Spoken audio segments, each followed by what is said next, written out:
सर्वेभ्यो नमो नमः। संस्कृत सीखो के यूट्यूब पटल पर मैं प्राध्यापक कृष्ण वशिष्ठ आप सभी का हार्दिक स्वागत और अभिनंदन करता हूं। आज हम 7वीं कक्षा की संस्कृत की पाठ्यपुस्तक रुचिरा भाग 2 के 5वें पाठ पंडिता रमाबाई का अभ्यास जानेंगे। तो आइए जानते हैं इसका पहला प्रश्न। एक पदेन उत्तरतः। प्यारे बच्चों, आप ये जान लें कि एक पदेन उत्तरतः का अर्थ क्या होता है। एक पद में उत्तर दें, अर्थात आपको अगर एक पद में उत्तर दें कहा जाए तो आप केवल एक पद में ही उत्तर दें। अगर आपको एक पद में उत्तर देने के लिए नहीं कहा जाए तो आप पूर्ण वाक्य में उत्तर दें, अर्थात अगर एक पद में उत्तर देने के लिए बोला जाए तो एक पद में उत्तर दें। अगर पूर्ण वाक्य में कहा जाए या कुछ भी न कहा जाए तो आप पूर्ण वाक्य में उत्तर दें। ठीक है, एक पद का मतलब एक शब्द में आप उसका उत्तर देंगे। पंडिता सरस्वती इति उपाधिभ्याम, इन दो उपाधियों से का विभूषिता, किसे विभूषित किया गया था, सम्मानित किया गया था। तो आप जानते हैं पंडिता और सरस्वती, इस उपाधि से पंडिता रमाबाई को विभूषित किया गया था। तो उत्तर आ जाएगा रमाबाई। रमा कुतः संस्कृत शिक्षा प्राप्तवती, रमा ने संस्कृत की शिक्षा कहाँ से प्राप्त की थी? अपनी माता से। तो क्या आंसर आएगा, क्या उत्तर आएगा? स्वमातुः, अपनी माता से। रमाबाई केन सह विवाहम अकरोत्, रमाबाई ने किसके साथ विवाह किया? आप जानते हैं किसके साथ विवाह किया था? विपिन बिहारी दासेन। कासाम शिक्षायै रमाबाई स्वकीयम जीवनम अर्पितवती, किनकी शिक्षा के लिए रमाबाई ने अपना जीवन अर्पित किया था? तो नारी नाम, स्त्री नाम, स्त्रियों की शिक्षा के लिए, नारियों की शिक्षा के लिए उन्होंने अपना जीवन अर्पित कर दिया था। रमाबाई उच्च शिक्षार्थम कुत्र अगच्छत, उच्च शिक्षा के लिए वो कहाँ गई थी? वो इंग्लैंड देश में उच्च शिक्षा के लिए गई थी। दूसरा प्रश्न देखें। रेखांकित पदानि आधृत्य प्रश्न निर्माणम कुरुत, रेखांकित पदों को आधार बनाकर आप प्रश्नों का निर्माण करें। रमायाः पिता समाजस्य प्रताड़नाम असहत, रमा के पिता ने समाज की प्रताड़ना को सहा था। आप जानते हैं ना क्यों सहा था? क्योंकि उस समय स्त्रियों की शिक्षा को महत्व नहीं दिया जाता था। तो रमायाः, यहाँ आपको प्रश्न बनाना है। तो इसका प्रश्न निर्माण में आपको ये ध्यान रखना है कि प्रश्न क्या होते हैं। कह अर्थात कौन, तो किम, कह कहाँ से आएगा? किम शब्द के पुल्लिंग, नपुंसकलिंग और स्त्रीलिंग। तो किम शब्द के तीनों लिंगों में रूप चलते हैं। तो आपको सबसे पहला काम ये करना है कि किम शब्द के, सर्वनाम शब्द के तीनों लिंगों में रूप याद करने हैं। तो उसके आधार पर आप प्रश्न बनाएंगे। प्रश्न क्या होते हैं? कौन, क्या, कब, किसको, कहाँ से, कैसा। तो ये प्रश्नवाचक शब्द हैं। तो इनके उत्तर हमें किम शब्द के शब्द रूप से मिलेंगे और जिस विभक्ति में आपसे प्रश्न पूछा गया है उसी विभक्ति में आप उत्तर रख देंगे। जैसे रमायाः पिता, रमा का पिता। तो आपको हिंदी में अगर इसका प्रश्न बनाना हो तो आप कैसे बनाएंगे? किसका पिता, क्या पिता, कौन पिता तो नहीं बनेगा। किसका पिता? तो रमायाः पिता।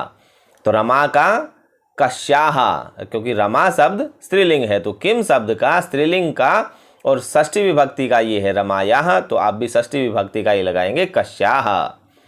पत्युः मरणानंतरम, पिता के मरने के बाद। तो यहाँ आ जाएगा किसके मरने के बाद, तो हो जाएगा। अब देखो पति शब्द क्या है? पुल्लिंग है। तो आप किम शब्द का भी पुल्लिंग का षष्ठी का रूप लगाएंगे तो हो जाएगा कस्यः मरणानंतरम, किसके मरने के बाद। अगले में देखिए मुंबई नगरी, रमाबाई मुंबई नगरी शारदा सदनम स्थापयत, रमाबाई ने मुंबई नगर में शारदा सदन की स्थापना की। तो मुंबई नगर में, तो क्या हो जाएगा? किसका स्थापित की, क्या स्थापित की, नहीं, कहाँ स्थापित किया। तो कहाँ के लिए क्या जाएगा? कुत्र। ठीक है, और मुंबई नगरे है तो कस्मिन नगरे भी आप कर सकते हैं, नगर साथ में है। अगर किम का रूप चलाएं आप तो कस्मिन नगरे भी आप उसमें कर सकते हैं और कुत्र भी आप उसमें लगा सकते हैं। दोनों ही उत्तर ठीक हो जाएंगे।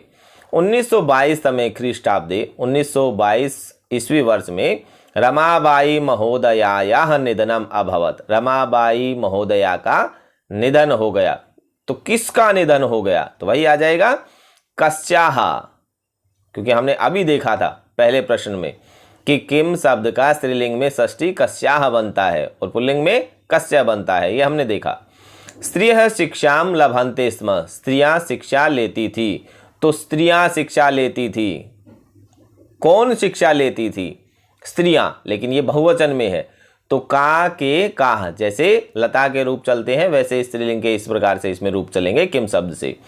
तो इस प्रकार से ये प्रश्न निर्माण हुआ। अगला प्रश्न देखें, प्रश्नानाम उत्तराणि लिखत, प्रश्नों के उत्तर लिखें।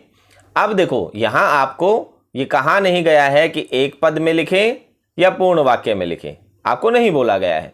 तो आप ध्यान रखें, जब आपको एक पद में कहा जाए तो आप एक पद में लिखें, अगर आपको पूर्ण वाक्य में कहा जाए या नहीं कहा जाए आपको पूर्ण वाक्य में ही उत्तर लिखना है। रमाबाई किमर्थम आंदोलनम प्रारब्धवती, रमाबाई ने किस लिए आंदोलन को प्रारंभ किया था? तो आप जानते हैं कि रमाबाई ने स्त्रियों की शिक्षा के लिए ऐसा किया था। तो वहां आपको क्या उत्तर मिला पाठ में? रमाबाई स्त्रीणाम कृते, स्त्रियों के लिए वेदादि शास्त्राणाम शिक्षायै, वेद आदि शास्त्रों की शिक्षा के लिए आंदोलनम प्रारब्धवती, आंदोलन प्रारंभ किया था। निस्सहाया स्त्रियः आश्रमे किम किम लभन्ते स्म, निस्सहाय स्त्रियां आश्रम में क्या क्या प्राप्त करती थी? तो निस्सहाय स्त्रियां आश्रम में मुद्रण, टंकन, काष्ठ कला आदि प्रशिक्षण लेती थी। कस्मिन् विषये रमाबाई महोदयायाः योगदानम अस्ति, कस्मिन् विषय, किस विषय में रमाबाई महोदया का योगदान है? तो स्त्री शिक्षा में, समाज सेवा में और लेखन में, इन सभी में रमाबाई महोदया का योगदान है। केन रचनाद्वयम रमाबाई प्रशंसिता वर्तते, कौन सी दो रचनाओं के द्वारा रमाबाई को प्रशंसा मिली थी? कौन सी दो रचनाएं थी? एक थी स्त्री धर्म नीति और दूसरी थी हाई कास्ट हिंदू विमेन। इन दो रचनाओं के द्वारा रमाबाई प्रशंसिता वर्तते, इन्हें रमाबाई को प्रशंसा मिली थी। प्रश्न 4 देखें, अधोलिखितानां प्रश्नानां निर्देशानुसारम पद परिचयम लिखत, अधोलिखित प्रश्नों के निर्देश के अनुसार ये आपको निर्देश दिया गया है यथा करके, अर्थात जैसे उदाहरण दिया गया है और निर्देश दिया गया है कि जो पद हम आपको दें, जैसे वेदानाम दिया है उसका आप मूल शब्द बताएंगे कि वेदानाम जो है वो उसका मूल शब्द क्या है, किस शब्द से निकला है। जैसे वेदानाम में वेद मूल शब्द है, ये कौन सा लिंग है, पुल्लिंग है, स्त्रीलिंग है, नपुंसक लिंग है, तो वो आप बताएंगे। जैसे वेद शब्द पुल्लिंग है। विभक्ति, अब इस शब्द में जो वेदानाम जो शब्द दिया है उसमें विभक्ति कौन सी है, तो जैसे इसमें षष्ठी विभक्ति है तो आप वो बताएंगे। और वचन, कौन सा वचन है, एक वचन है, द्विवचन है या बहुवचन है, तो ये आपको सभी बताने हैं जैसा पाठ में आपको दिया गया है। तो देखते हैं क्या दिया गया है। पहला शब्द है पिता। अब पिता जो पद है उसका मूल शब्द है पितृ, और पिता आपको पता है पुल्लिंग शब्द है, मातृ जो शब्द होता है तो पिता पुल्लिंग है। प्रथमा विभक्ति और एक वचन में ये रूप चलते हैं। दूसरा देखें शिक्षा, यही आप पता है लता के समान इसके रूप चलते हैं, लता का रूप आपने याद किया है। जैसे लता का आकारांत स्त्रीलिंग शब्द है उसी प्रकार से शिक्षा आकारांत स्त्रीलिंग शब्द है, चतुर्थी विभक्ति स्त्रीलिंग है और एक वचन ये रूप है। कन्या, कन्या शब्द नाम से ही आपको पता है स्त्रीलिंग शब्द है और प्रथमा बहुवचन में कन्या बनता है। अगला देखें पदभ्याम, पद शब्द से पुल्लिंग तृतीया और द्विवचन में पदभ्याम बनता है। आप ये देख लेना कि जो अकारांत है उसके रूप अकारांत के अनुसार चलेंगे। आपको थोड़ा सा मैं बता दूं अकारांत का क्या मतलब हुआ, आपने याद किया है बालक। अब बालक में कै में क्या है अंतिम स्वर अ, तो इसको कहेंगे हम अकारांत। अब यहां आपको देखो वेद मिलेगा, पद मिलेगा, पद वेद, द में ए है, ठीक है, तो उसके रूप चलेंगे बालक के अनुसार। अगर आकारांत किसे कहेंगे, जैसे लता शब्द है, हमने लता शब्द का रूप याद किया है तो लता में आ है अंत में, आकारांत आज इसके अंत में है, तो शिक्षा लता इसके रूप इसी प्रकार चलेंगे। जो मूल शब्द है मैं उसकी बात कर रहा हूं, आप ये मत समझ लेना कि पिता भी आकारांत है, क्योंकि इसमें मूल शब्द पिता नहीं है पितृ है। रीकारांत किसे कहेंगे, जिसके अंत में री हो। इकारांत किसे कहेंगे, जिसके अंत में ई हो। तो इस प्रकार आप इन्हें उन शब्दों से याद करें उन शब्दों से जोड़ें जो आपने अकारांत, आकारांत, ईकारांत, उकारांत, साधु इत्यादि, तो ये जो रूप आपने याद किए हैं उसी के अनुसार इनके भी आप पद परिचय देंगे और याद कर पाएंगे। अगला प्रश्न देखें। नहीं, एक शब्द और बाकी रह गया।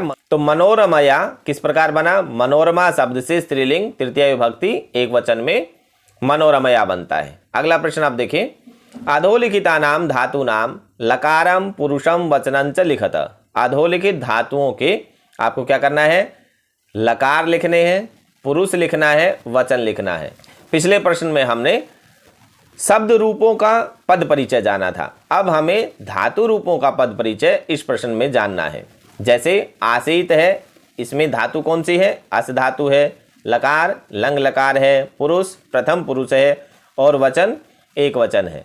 अगर आपको लकारों से संबंधित वीडियो देखनी है तो वह भी चैनल पर विद्यमान है। आप 5 लकारों से संबंधित वीडियो को देख सकते हैं और उनको बनाना वहां से सीख सकते हैं। देखिए, कुर्वंती शब्द दिया है। कुर्वंती किस प्रकार बना है? क्री धातु से जब लट लकार में प्रथम पुरुष बहुवचन में, है ना, कैसे रूप चलते हैं इसके? करोति, कुरुतः, कुर्वंती, इस प्रकार से इसके रूप चलेंगे। तो कुर्वंती क्या है? बहुवचन का शब्द है। अगला देखें, आगच्छत। आगच्छत में धातु है गम, लकार है लंग, लेकिन उससे पहले आ लिखा हुआ है। ये आ है उपसर्ग। आ उपसर्ग पूर्वक गम धातु लंग लकार प्रथम पुरुष और एक वचन में क्या बनता है? आगच्छत बनता है। निवसंती किस प्रकार बना? तो निवसंती में धातु है वस। अब वस धातु लट लकार, लेकिन उससे पहले नी लगा हुआ है, तो ये नी क्या है? नी उपसर्ग है। प्रथम पुरुष और बहुवचन में निवसंती बन जाता है। अगला शब्द गमिष्यति। ये गम धातु से लिट लकार प्रथम पुरुष एक वचन में बनता है। गमिष्यति, गमिष्यता, गमिष्यन्ति, इस प्रकार से इसके रूप चलते हैं। अगला शब्द अकरोत। अकरोत कैसे बना? क्री धातु से लंग लकार प्रथम पुरुष एक वचन में अकरोत बनता है। छठा प्रश्न देखें कि अधोलिखितानि वाक्यानि घटना क्रमानुसार लिखत। अधोलिखित वाक्यों को घटनाक्रम के अनुसार लिखें।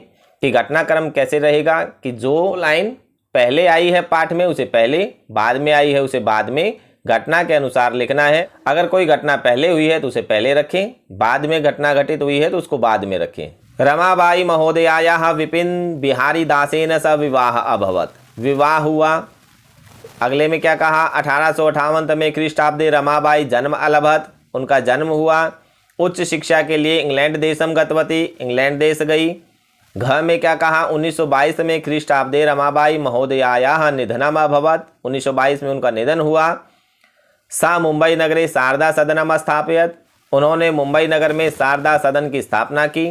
सा स्वमातु संस्कृत शिक्षा प्राप्तवती, उसने अपने माँ से संस्कृत की शिक्षा को प्राप्त किया। तो आप पाठ में देखेंगे जो लाइन पहले आई है उसे घटना के अनुसार पहले लिखेंगे, जो लाइन बाद में आई है अर्थात जो घटना बाद में घटित हुई है उसको आप बाद में लिखेंगे। तो सबसे पहले कौन सी घटना घटित हुई है इनमें से? 1858 में ख्रीष्टाब्दे, आप पाठ में देखें, जन्म अलभत, रमाबाई ने 1858 में जन्म लिया, ये पहले घटना घटित हुई। उसके बाद सा स्वमातु संस्कृत शिक्षा प्राप्तवती, जो ये आपको घटना के अनुसार ये जो लाइन दी गई है उनमें से दूसरे नंबर पे आएगा कि उन्होंने संस्कृत शिक्षा को अपनी माँ से प्राप्त किया। तीसरे नंबर पर क्या आएगा? रमाबाई महोदयायाः विपिन बिहारी दासेन सह विवाह अभवत, उसके बाद उसका विवाह हुआ। उसके बाद गए आएगा, सा उच्च शिक्षार्थम इंग्लैंड देशम गतवती, वह उच्च शिक्षा के लिए इंग्लैंड देश गई। उसके बाद की जो घटना है वो है सा मुंबई नगरे शारदा सदनम स्थापयत, उसने मुंबई नगर में शारदा सदन की स्थापना की।